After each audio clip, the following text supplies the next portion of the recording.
Ahsoka has brought up a mystery that has plagued Rebels fans for years. Where is Hera Syndulla during the sequel trilogy, years down the line? We don't actually know where any of the Ghost crew is during 7, 8 and 9, apart from hearing Ezra and Ahsoka's voices in Rey's fight against Palpatine, but Filoni has insinuated this doesn't mean they're dead, so anything is on the table. The galaxy is a big place, and there are a million reasons why we don't see Ahsoka, Ezra or Sabine, but today I want to focus on Hera, because of all the members of the Ghost, she is the one person you'd expect to have seen, given her close bond to Leia Organa. The show explores the New Republic era, and then we supposedly don't see her again during the years of the Resistance until she reappears at the end of the Rise of Skywalker, during the Battle of Exegol. Was Hera doing something else during the 2 decades she's not accounted for? Or is it Jason in The Ghost, and Hera dies in Filoni's movie? We're going to be covering this and more in today's video.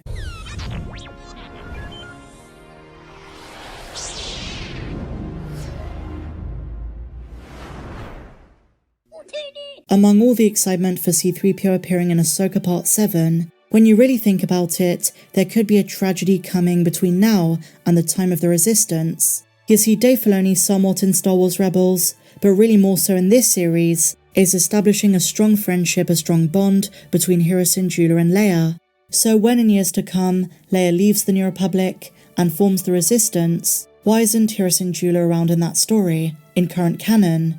Fans are adamant there are 2 possibilities. Either she dies, in sacrifice to the cause, or in her attempts to save whoever is left on Peridea by the end of this season, she is left stranded there, or worse, she perishes trying. But in the Rise of Skywalker, the Ghost answers Lando's call, and is part of the Battle of Exegol in Episode 9. In either case, they need to answer the big question, where is Hera Syndulla during that time? They are both mothers to 4 sensitive children, and they have each other's back. At this point in the timeline, Leia is crucial to the New Republic, but in 12 years' time, she's gonna leave, and this stems from 2 factors. The members of the government, such as the despicable Xiono, did not heed her warnings about the return of the Imperial Remnant and the First Order, similar to what Hera Syndulla is warning about. And secondly, it came out that she was Darth Vader's daughter, and so she was kicked out and founded the Resistance. Given her friendship to Hera, I can't imagine her abandoning Leia. It doesn't seem in Hera's character and personality, she knows what loss is like, and she sticks by her family when the going gets tough. And the reason I hope Hera Syndulla isn't dead by then is because Leia would have suffered so much loss.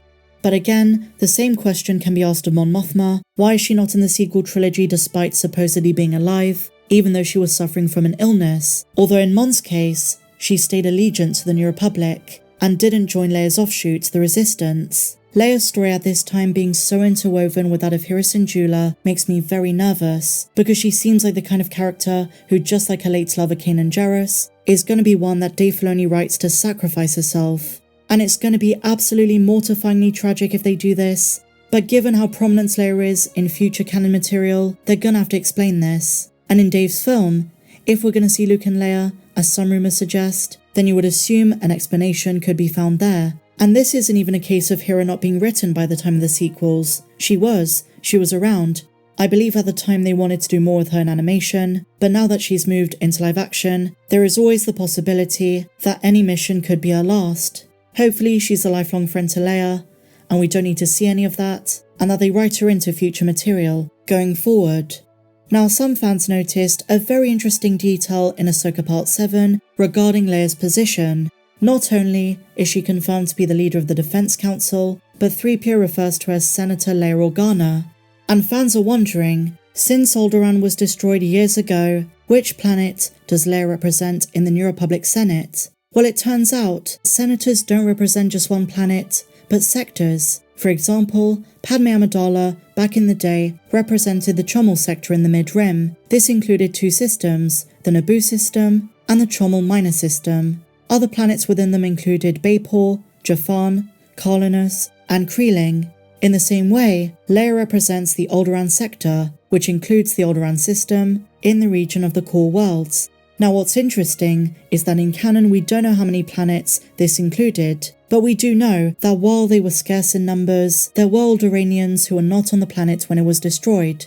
In the Leia comic, she gathers them together to protect them from the Empire, and they formed a spaceport around the debris known as the Alderaan Graveyard. So while Alderaan itself was destroyed, there were presumably other planets and surviving Alderaan citizens who needed representation in the New Republic Senate. And that is pretty much it. That is who Leia represents. But she has a wider role too, one concerning military, and furthermore she is a top general in Mon Mothma's government. And I've got to wonder, for the story that Dave Filoni is going to tell, not just in the Ahsoka show, but in future projects and his Mandalorian movie as well, is Luke going to get involved because of the mission to Cetos? There is no doubt, if he met up with Leia, I know he's preoccupied with his academy, but if it's anything like in Star Wars Legends like Heir to the Empire, the two reconvene now and again, then he would have heard of what's going on Cetos, and no doubt, the threat of Thrawn's return, and if Baylan and Shin make it back, he's going to be aware of Dark Jedi. And that could trigger some kind of adaptation of Jorah Sabayoth versus Luke. We already saw the Easter egg that Baylan has the names of the original trilogy characters on his wrist in Orabesh. It's probably just an Easter egg, but given Baylan's preoccupation with Anakin's legacy, it would make sense he goes after his kids. He's probably aware of them, or at the very least, soon will be. All of these hints seem to point towards some kind of adaptation of Timothy Zahn's classic trilogy.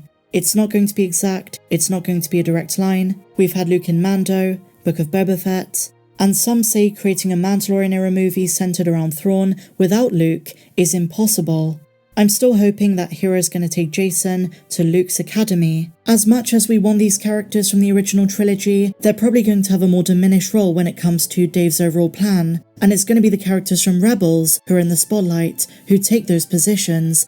But it's very possible Filoni is deliberately avoiding these characters, not just because it's cost prohibitive, but also because, as some fans pointed out, it's more effective to convey messages from those characters through ones who can appear. For example, C-3PO, because Anthony Daniels is still alive. Dave Filoni is aware of the backlash who can't please everyone if they get it wrong. Is he going to respect Carrie's legacy? I think it was smart to have 3PO convey this message until he can properly work out how and even if he wants to bring these characters into the mix. Notably Leia, because we've already seen Luke. Some say that Leia's going to appear in the finale. That'd be a great surprise, but personally, I wouldn't hold my breath. I'm not expecting anything huge like that. I think eventually you have to bring these in, one way or another.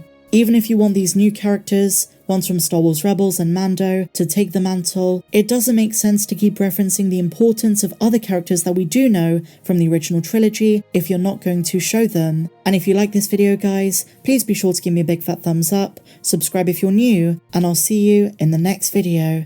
May the Force be with you, always.